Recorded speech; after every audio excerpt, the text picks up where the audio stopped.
کہ رسول نے فرمایا ہے کہ جس پہ میری بیٹی راضی اس پر میں راضی، جس پر میں راضی اس پر خدا راضی۔ تو ثابت یہ ہو رہا ہے رضائے فاطمہ رضائے رسول ہے، رضائے رسول رضائے خدا ہے، تو پھر ماننا پڑے گا اور جس پہ فاطمہ راضی اس پر رسول راضی، اس پر خدا راضی۔ جس پر فاطمہ ناراض ہو جائے اس پر رسول بھی ناراض ہے، اس پر اللہ بھی ناراض ہے۔ ثابت یہ ہوا اور جس پہ فاطمہ ناراض ہو جائے رسول بھی ناراض ہے، اللہ بھی ناراض ہے، تو پھر وہ بندہ رضی اللہ نہیں لعنت اللہ۔ سمجھائیے، ہم اس کو سلام کرتے ہیں جس پر نبی کی بیٹی راضی ہے، اور اس کو کچھ بھی نہیں مانتے جس پر رسول کی بیٹی ناراض ہے، کچھ بھی نہیں مانتے۔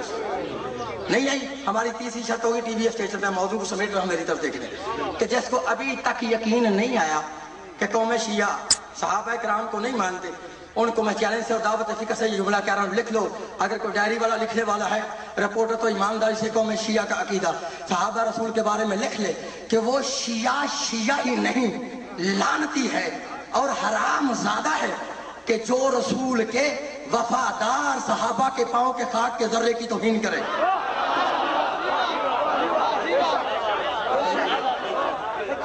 کہ وہ شیعہ نہیں لعنتی ہے اور حرام زادہ ہے کہ جو رسول کے وفادار صحابہ کے پاؤں کے خاک کے ذرے کی توہین کرے۔ اور سنو دنیا والوں، وہ بھی مسلمان پھر مسلمان نہیں لعنتی ہے اور حرام زادہ ہے کہ جو دشمنان آل رسول کو صحابی رسول کہے۔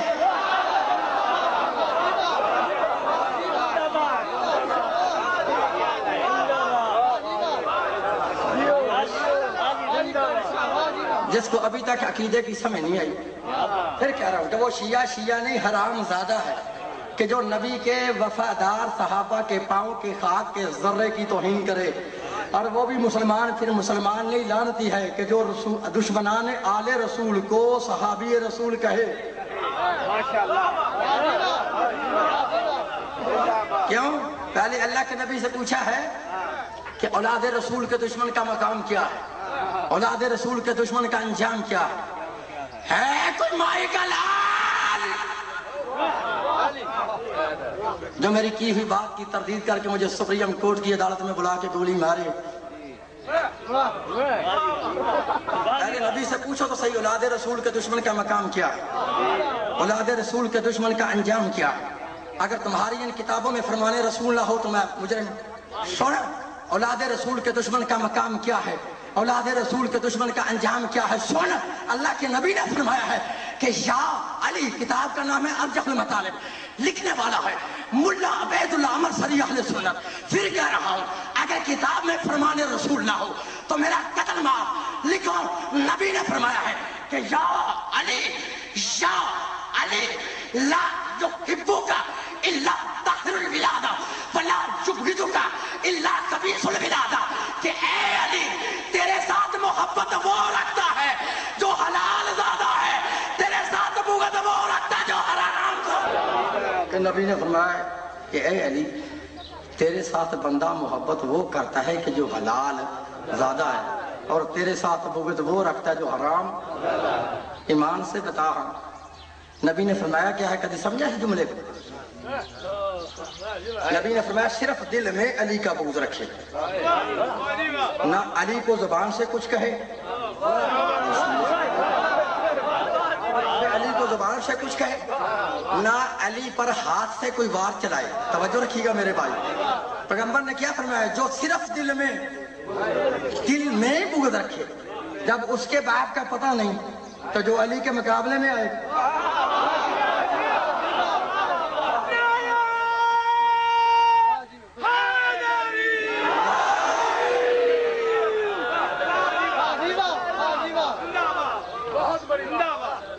ہم صحابہ کرام کے ماننے والے اور اس کو دائرہ اسلام سے خارج سمجھتے ہیں کہ جو نبی پاک صلی اللہ علیہ وآلہ وسلم کے وفادار صحابہ کے پاؤں کے خاک کے ذرے کی توہین کرے۔ لیکن یاد رکھ لو، کوئی دنیا کی طاقت ہمیں دشمنان اہل بیت کو منوا نہیں سکتی۔ تو سمجھ آئی میری بات؟ نہیں میرے دوستو، آؤ اپنی اصل موضوع کی طرف۔ موضوع پتہ ہے کہ کیا ہے کہ جو لوگ شیعہ کہتے ہیں کہ شیعہ کلمے کے اندر علی ولی اللہ اپنی طرف سے پڑھتے ہیں، یہ شرک ہے یا بدعت ہے یا کفر ہے، میں یا یہ بھی کہہ دیتے ہیں کہ شیعوں کا کلمہ لمبا ہے، کلمہ میں کہتا ہوں کہ تعصب کی عینک اتار کر قرآن کو سن لو، متعصب سے میری بات نہیں، اور شاہ نجف کے صدقہ سے پھر یہ جملہ کہہ رہا ہوں کہ جو بندہ تعصب کی عینک اتار کر کلمے پہ آج مجلس سن گیا نا، شام تک اگر وہ بندہ شیعہ نہ بھی ہوا تو نہ صحیح، لیکن رہتا وہ بھی نہیں جو وہ ہے۔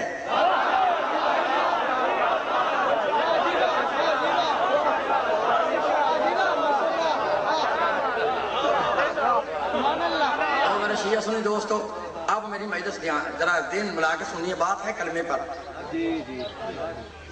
کہ اگر قرآن میں اللہ فرمائے 2 ہستیوں کو مانو تو کلمے کے 2 حصے، اگر اللہ کہے 3 ہستیوں کو مانو تو پھر کلمے کے 3 حصے۔ نہ لڑائی ہے، نہ کسی سے کوئی جھگڑا ہے، نہ کسی مذہب پہ کوئی ہٹ ہے، نہ کسی مسلمان کی دل آزاری ہے۔ پھر قرآن سے کہہ رہا ہوں کہ اگر اللہ قرآن میں کہے کہ 2 ہستیوں کو مانو تو کلمے کے 2 حصے، اگر قرآن کہے کہ 3 ہستیوں کو مانو پھر کلمے کے 3 حصے۔ لو پارہ نمبر 28 ہے، سورہ تغابن ہے، پارہ نمبر 28 سورہ تغابن۔ قرآن میں آیت نہ ہو تو میں مجرم، ترجمہ غلط ہو میں واجب القتل۔ پھر کہہ رہا ہوں کہ اگر قرآن کہے 2 ہستیوں کو مانو کلمے کے 2 حصے، اگر قرآن کہے 3 ہستیوں کو مانو تو کلمے کے 3 حصے۔ کون سے پارے کی آیت پڑھی ہے؟ 28 سورہ تغابن۔ سن قرآن، اللہ فرماتا ہے فآمنوا باللہ ورسولہ والنور الذی انزلنا۔ ترجمہ نواب صدیق الحسن بھوپالی اہل حدیث، ملا فخر الدین رازی اہل سنت، مولانا ابو العلا مودودی اسلامی جماعت، مفتی محمد شفیع دیوبندی، پیر کرم شاہ بریلوی، فرمان علی شیعہ سے لے کے نور الدین مرثئی تک ترجمے کی ذمہ داری۔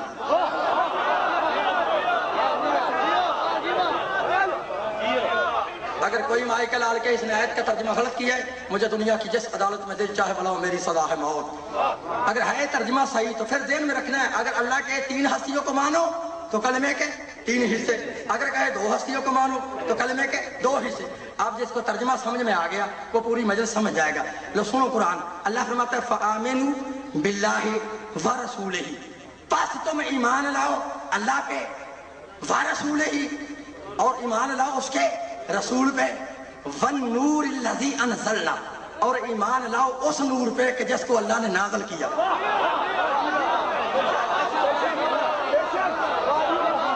شاید میں سمجھا نہیں سکا، میں پھر کہہ رہا ہوں کہ اللہ اگر کہے 2 ہستیوں کو مانو تو کلمے کے 2 حصے، اگر قرآن کہے 3 ہستیوں کو مانو تو کلمے کے 3 حصے۔ اب پھر گن لو، شمار کر لو، اب پنجابی میں کہتے ہیں گن لو، میں پھر ترجمہ کر دیتا ہوں فآمنوا باللہ، بس تم ایمان لاؤ اللہ پہ، اللہ ایک ہے، ورسولہ ایمان لاؤ اس کے رسول پہ، رسول 2 ہے، والنور الذی انزلنا ایمان لاؤ اس نور پہ کہ جس کو اللہ نے نازل کیا ہے۔ تو وہ نور بولو اب، وہ نور 3، اللہ ایک ہے، اس کا رسول 2 اور وہ نور 3۔ اب میں نے کیا کہا تھا، اگر اللہ کہے 2 ہستیوں کو مانو تو کلمے کے 2 حصے، اگر اللہ کہے 3 ہستیوں کو مانو تو کلمے کے 3 حصے۔